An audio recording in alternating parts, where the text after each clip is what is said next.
Hello à tous, j'espère que vous allez bien. Je vous retrouve aujourd'hui pour une nouvelle recette très facile à réaliser. Comme vous avez vu dans le titre, on va faire une béchamel inratable. Donc vous allez voir, vous avez seulement besoin de 3 ingrédients et vous les avez forcément chez vous. Donc c'est le beurre, le lait et la farine. Avec cette recette, plus d'excuses pour ne pas la faire maison. Vous allez voir, c'est très facile. Et vraiment, vous n'avez aucune raison de la louper. Donc j'espère que cette recette va vous plaire et vous sera utile pour la vidéo de mercredi prochain parce que j'ai prévu quelque chose que vous m'avez demandé sur Instagram. Du coup, je vous laisse avec la suite et j'espère que ça va vous plaire. Pour les ingrédients, il vous faudra 1 litre de lait et la même quantité de beurre et de farine. Donc ici, 80 g. Puis du sel, du poivre et de la muscade. Tout d'abord, je me munis d'une casserole et je vais venir déposer mon beurre coupé en petits morceaux et je vais le faire fondre à feu doux.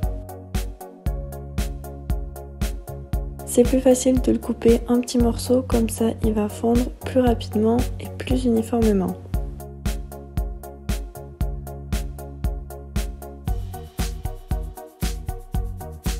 Dès qu'il est bien fondu, je viens ajouter ma farine et je vais prendre ma cuillère en bois et je vais remuer. Donc là c'est très important, il vous faut bien évidemment baisser le feu au minimum et vous allez cesser de remuer parce que c'est là que vous allez éviter les grumeaux. Vous mélangez bien jusqu'à que la préparation se décolle des parois et on va la cuire pendant environ 2 à 3 minutes. Il faut que dès que vous voyez des petites bulles apparaître, c'est cuit. Et donc là, on va pouvoir venir ajouter le lait tout doucement. On vient d'ajouter une première fois une petite quantité pour que le lait s'intègre bien au beurre et à la farine. Bien évidemment, en ajoutant petit à petit, vous évitez les grumeaux parce que si vous ajoutez tout le litre d'un coup, ça va être très difficile à mélanger. J'en ajoute une deuxième fois une plus grande quantité et je remue toujours autant. Puis je finis en versant tout le reste de mon lait. Je ne cesse de remuer toujours avec ma cuillère en bois pour que le beurre et la farine se mélangent bien au lait. Je viens verser ensuite du sel, du poivre et beaucoup de muscade. Maintenant, je vais cuire ma béchamel pendant 10 minutes et vous devez rester le feu pour remuer régulièrement.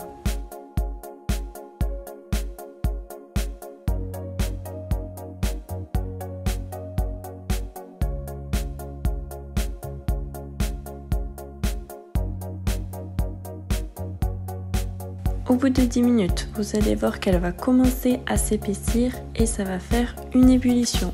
Donc dès que vous voyez les petites bulles, vous la faites encore cuire pendant 4 à 5 minutes. Cela dépend de la texture que vous voulez obtenir. Si vous l'aimez plutôt liquide, vous la faites cuire que 3 minutes parce que vous allez voir qu'en la laissant refroidir, elle va s'épaissir encore plus. Et si vous la voulez bien épaisse, vous la laissez 5 minutes. Personnellement, je l'ai laissé cuire pendant 5 minutes et donc vous voyez au bout des 5 minutes quand là il y a vraiment de grosses bulles, vous stoppez la cuisson. Donc vous voyez, même après 5 minutes, ma béchamel est liquide, donc je la mets dans un plat en verre. Donc soit vous pouvez l'utiliser directement ou alors vous la réservez. Vous avez vu comment on réalise une béchamel fait maison qui est inratable. Vous avez vu, c'est vraiment pas très compliqué. C'est très facile à faire et ça ne vaut pas le coup de l'acheter au supermarché parce qu'il y a seulement 3 ingrédients, c'est pas du tout chimique. Si vous gardez votre béchamel pour le lendemain ou pour plus tard, vous pouvez bien évidemment, si vous la trouvez trop épaisse, la réchauffer, donc soit au micro-ondes ou dans une casserole pendant 2 à 3 minutes, elle va redevenir un peu plus liquide.